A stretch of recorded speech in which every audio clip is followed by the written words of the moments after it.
Greetings. It is my pleasure to introduce to this podcast, which is part of the podcast series of the India Foundation, Dr. Rajiv Kumar, one of the world's most eminent economists, who has been vice chairman of NITI Aayog and also chief economist of the Asian Development Bank, among other institutions, and who has a foundation called Pehle India. And we are now sitting in the seat of the foundation.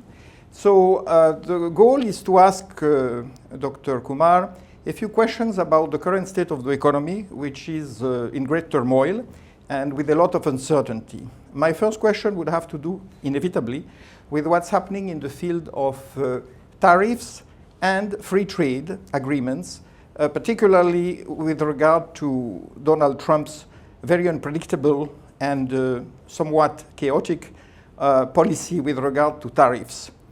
What is your view of how India should and can deal with Trump's manifest intention of forcing a sort of open market for American goods in India, while at the same time raising big tariffs on Indian exports? Yeah, thank you for being here, and wonderful to take part in this podcast. Unfortunately for Thomas Friedman, the world is no longer flat, and which is a pity in my view, because a flat world is a good world as far as I am concerned. Because a flat world implies that goods and services and human beings travel across from one place to the other, and they bring to the world market the best talent and the best best products that they have, and all the consumers everywhere in the world can have taken advantage of whatever is available globally in the world market. A non-flat world with valleys and cliffs and precipices, etc., means just the reverse, which is that you are going to divide the world, and a fragmented world was what we had seen before the Second World War, and that is one of the reasons for the Great Depression. And I'm afraid I see in this a kind of a regression worldwide in the global economy. So I, as an economist, I'm hoping that this will be temporary. Mr. Trump himself, as you said, is unpredictable. So we don't know. He started off with 125% for China and it ended up in 30%, and we don't know. He also talked about the banning of TikTok, but it had 3 extensions already. And I therefore, I'm not sure whether his announcements of a high tariff for Indian goods we'll have to face it when it comes, but I'm not sure what it will be. But all of this really implies just one thing for me for India's trade policy, which is that we have to achieve global competitiveness in all the sectors in which we operate. Because you can't do this for every sector, therefore you'll have to be selective in the sectors in which you want to be globally competitive. And this selection should be done carefully. The production-linked incentive scheme, which was started when I was in NITI Aayog, is a good example. But at the moment, I think it's lost its focus and has become too widespread. So we need to refocus it and choose 4 or 5, 6, whatever number of industries where you think you will achieve and you will try very hard to achieve global competitiveness. If we do that, and it's a must that we do it, then whatever tariffs Mr. Trump proposes or imposes will not matter. And also, if his goods are competitive and they come to India, it will only be to the benefit of Indian consumers, so I'm not going to oppose it. I hope all of these things are taken up with due diligence in the free trade negotiations that have been proposed for the US, and I want to see how they goes. In this regard, as you know, India's focus has been on benefiting from the desired change in the supply chains, particularly with regard to high-tech goods. For example, India has been working hard to present itself as an alternative to China with regard to manufacturing a number of industrial goods. And as we have seen, Trump has taken a very hostile attitude to this by saying that no major American company such as Apple should transfer its manufacturing facilities in India for the simple reason that he wants them not only to stay in America, but for those who have left to come back to America and therefore sell and not manufacture abroad. How do you think India should deal with that very new, I would say, mercantilist policy, which is like, I shouldn't buy from you unless I don't have the product, but I should sell from you, especially high-value goods, so that I accumulate profits and you don't. In other words, the deficit should not be mine, it should be yours. How do you see that? A mercantilist attitude, a mercantilist policy also appeals to the domestic, always appeals to the domestic constituency, and is done mostly for that purpose. It's not a real policy, because mercantilism has only that much space to go, because mercantilism assumes that you will be competitive and you have the resources to be a producer and an exporter in any field that you choose. America is not so flush with skilled labor, and I'm sure they recognize it, or their advisors, Trump's advisors recognize it. So it'll be impossible for the U.S. To start being a producer and across all industries and reshoring all the industries as they would like. And I think the best example at the moment is that of Nippon Steel. There was all these threats that they will not let the U.S. Steel be merged, etc., etc. But today, just yesterday, that Nippon Steel has consummated the deal with the U.S. Steel and has taken over U.S. Steel. So, mercantilism is a losing proposition. It is a lose-lose proposition, while free trade based on your competitive advantage is a win-win proposition. So therefore, my own, I'm of the persuasion that this will not last, and reality will bite, sooner rather than later.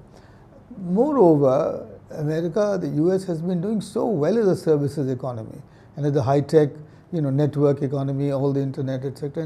And I respect the U.S. for its innovative capabilities and pushing the technology frontiers forward. And I think for them it will be much better to not get embroiled in China +1, but instead take its own route and its own direction for providing to the world goods and services which are innovative and which they excel in. And I think they will continue to be as vibrant economy as they have been. So I think this is a bit of a detour which is going to cost the U.S. A fair bit maybe, and I hope therefore it doesn't continue. The idea of making U.S. a manufacturing giant when you have moved out of it and 60% plus, 70% plus of your GDP comes from services, I think is fraught with a lot of risk.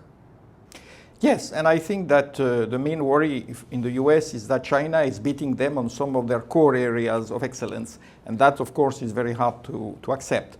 But this being said, as you know from the 1998, I think, electronic goods are exempted by the World Trade Organization from the usual restrictions that govern exports of goods, and India has been a great beneficiary because it is probably now the third largest digital economy in the world. Now, if this were to change, and if some tariffs and duties were imposed on the export of electronic communication goods, you might say, how do you expect India should deal with that?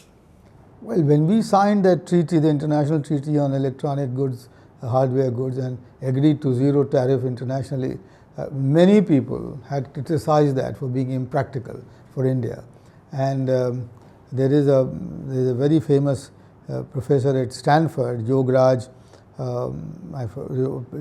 Yograj, who has actually the best patent in this area, who has pointed out that under that scheme, electronic hardware imports in India, which will be multiples of oil imports, because that particular technology, the hardware, electronics hardware, is going to be the bedrock of everything that we see here, especially the rise of the digital economy and the artificial intelligence and algorithm-driven economy. And he had estimated that to be up to 500 billion. I'm saying all this because I will actually prefer a tariff-based electronics hardware economy, because that would permit India, a late starter by all accounts, to build up its electronic hardware and make it competitive so that it can match its skills and its competitiveness in the software field. So far we have always been a software giant. We have taken advantage of the wage arbitrage, but I think it's time, and it started. As you've seen, the last 1 year, the government, NITI, the department, has focused a lot on creating our capacities for semiconductors, for the chips foundries, etc. And I think it will be very important for us to persist with that and bring the biggest companies like the TMC and others to our country. And I think I don't therefore mind that if there is tariffs. The only concern would be if there are restrictions on technology transfer, which can be, which is the next step that Mr. Trump can think about, and therefore we need to look for diversified sources of technology. And it's good news that such diversified sources exist in the world, so that US is the big one, but not the only source for such technology.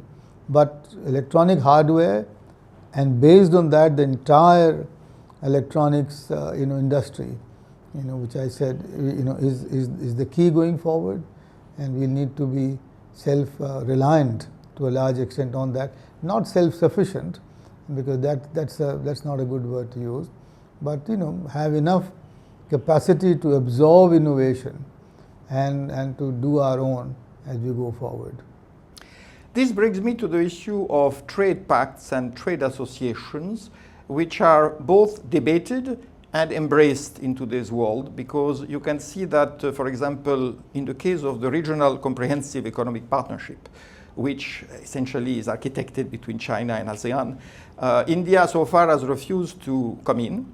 And yet there has been a lot of, I would say, pressure, or at least nudging from the part of China and other member countries to bring India in, because it's regarded as a very essential potential partner in that association. Now, how do you think it was right for India to stay out, or do you think there are conditions under which India could join in the coming years? This has been a question which has been there for as long as the RCEP has been there, and I was a part of the discussions, about how and why India should join. The fear that India has had is that RCEP becomes another conduit for import of Chinese goods into the country. And as you know, today China accounts for more than 30% of world manufacturing. And there are several industries in which they have near monopoly, and so therefore there was this fear that if we join, then the Indian industry would suffer enormously and may even be wiped out. So I'm not sure whether those conditions have changed yet. I had at that time advocated that India should, and I have said this in my interview now, that we should focus on a set of industries where we can be globally the best. And I think it's not impossible, it's difficult. And once we think that we have achieved that global competitiveness and scale, that is when we should open our doors to RCEP. Otherwise, we have our bilateral trade agreements with all ASEAN economies and with ASEAN itself, and with its composite economies like Thailand or Korea, Malaysia, or others, and we have our ongoing bilateral talks with China. But remember that we suffer a huge trade deficit with China. They are the largest partner, but the trade deficit is something like $78 billion out of a total trade of $120 billion, and that's just it's not tenable to have it more.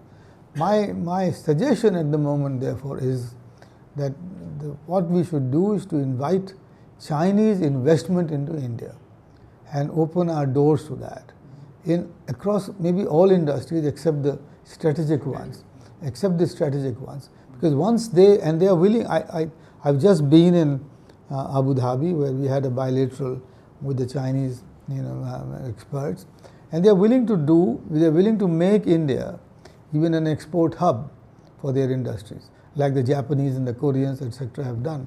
So I think it's time for us now to welcome Chinese foreign direct investment, get them to create export-oriented capacity, and then, of course, join the RCEP, and sooner the better after this.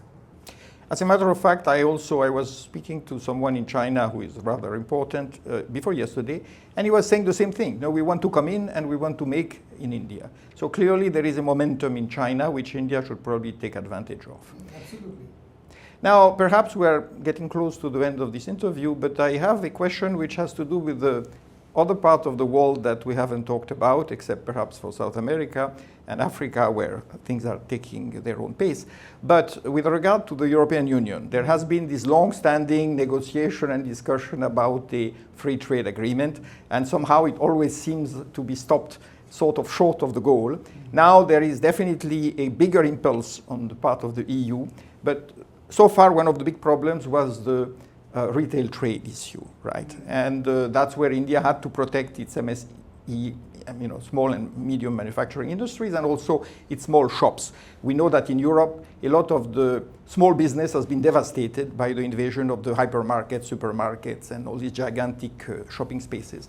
How do you think that negotiation is going now, and do you think it is about to close? In other words, is India going to have soon a free trade agreement with the EU? And what would be the main terms of that? It's been 18 years in the making, isn't it? And I have heard of it since. And that's in that period, a generation has gone. And I remember the time when India's main objections were to the import of expensive cars, and the German cars and so on.